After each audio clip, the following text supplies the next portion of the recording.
Perfect, guys. Welcome back. So now we're going to be talking about a really important part of the buying process, something that's very near and dear to me, which is called about income, right? Now, why is income really important when you're buying a home, when you're going through the process of the application?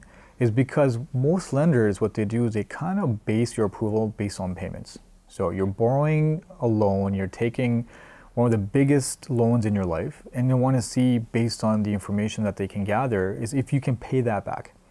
Banks are not equity lenders, they're payment lenders, right? So sometimes, even if you put a large amount of down payment down, it doesn't excuse the fact that they want to be able to see how can they repay back their loan, their investments per se.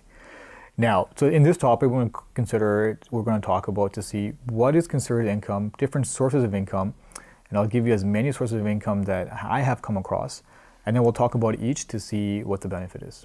Now, income is obviously very straightforward. Income is something that you earn, right? It comes into your household, and you use it for any payments that you have. You might have debt. Now, sources of income could start off as simple as salaried. What is salaried income? You might be working for a company, and they give you a certain amount of money every single year, no matter what, it doesn't change, right? So it doesn't matter if you're putting in overtime, it doesn't matter if you're working 60 hours a week, you are going to get the same amount of salary. Banks like to look at that because it's almost like it's guaranteed, there's no fluctuation, there's no changes, salary very, very easy. Next is hourly. Hourly is very similar to salaried, but it could be different. So for example, like now you're paid for the hour that you are coming into work. It could be, let's say you're guaranteed 40 hours a week, but now there is a chance of making a little bit extra when you're working more than the 40 hours a week if the employer needs you to. So now there's something called overtime. So how do the banks look at hourly and overtime? So when it comes down to hourly, which is something that is guaranteed. If you're full-time, you're working anywhere between, let's say, 30 to 40 hours a week, right? So that is guaranteed to us. We know that no matter what, you're going to be working minimum 40 hours a week. This is your rate of pay per hour. Very easy for us to calculate. When it comes down to overtime, overtime is looked at a little bit different, is because banks look at something guaranteed income and non-guaranteed income very differently.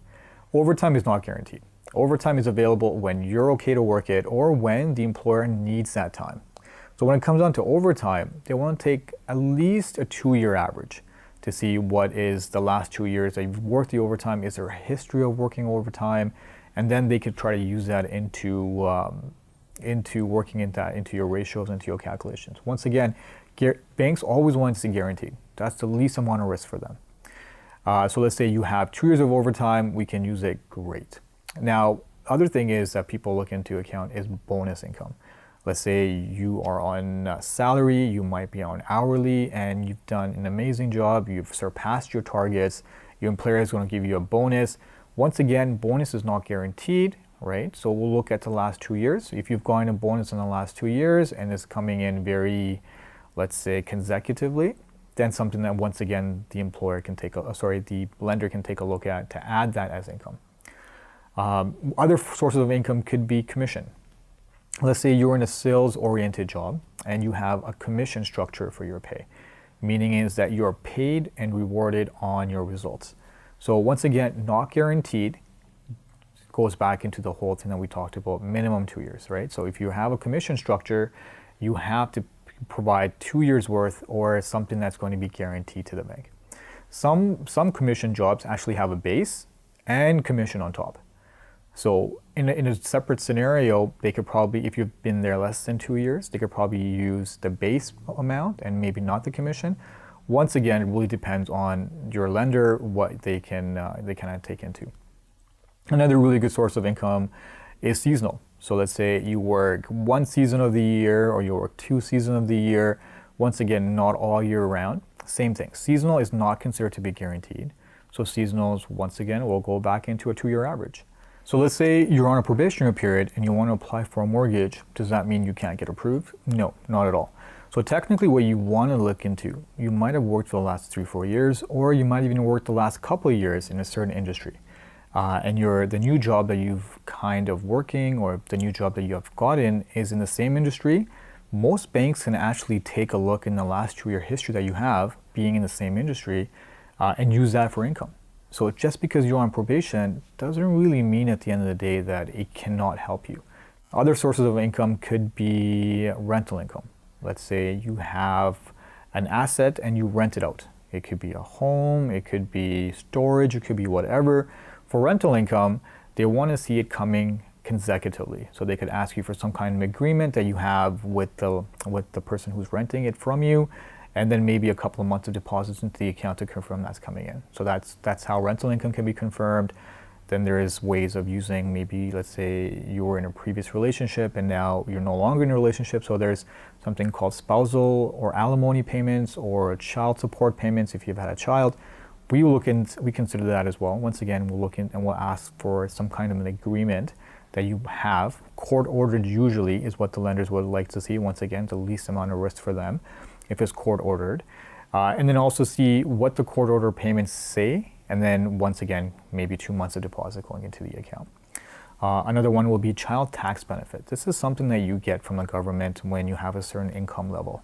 So the government will send you some child tax that kind of help with your kids. Some lenders use it and some don't. So it really just depends on if you really need the child tax benefit to kind of help you get to the most out of your pre-approval or your purchase price. You have to kind of talk to your lender. Not all lenders use child tax benefit. So I would say maybe 20-30% use child tax benefit. Not all of them do. Another really good source could be, let's say now you've had an accident at work or you had some sort of an accident and now you're on disability. We definitely look at disability income as well. So once again, we'll look at some kind of form, maybe ask you to provide us like a monthly deposit going into the account just to confirm it's ongoing and it's actually coming in.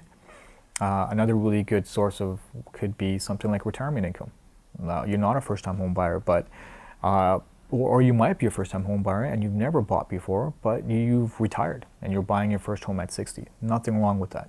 So for that same thing, we'll probably look at to see what kind of retirement income's coming in, which could be CPP, Canadian Pension Plan, OAS, which is Old Age Security, all of that stuff. We could take a look, maybe ask you for your previous year's tax return or T4 or T4A to kind of see what you've gotten and monthly deposits in your account to see. So there's going to be tons. Like if you talk about income, just if you are getting some sort of income, definitely talk to your lender about it. Sit down and find out, is this something that I can use? 90% of the time, they can, right? There is, if it's a proven track record of that income coming in, and it's almost like it's less risk for the bank, it's going to be available to be able to use.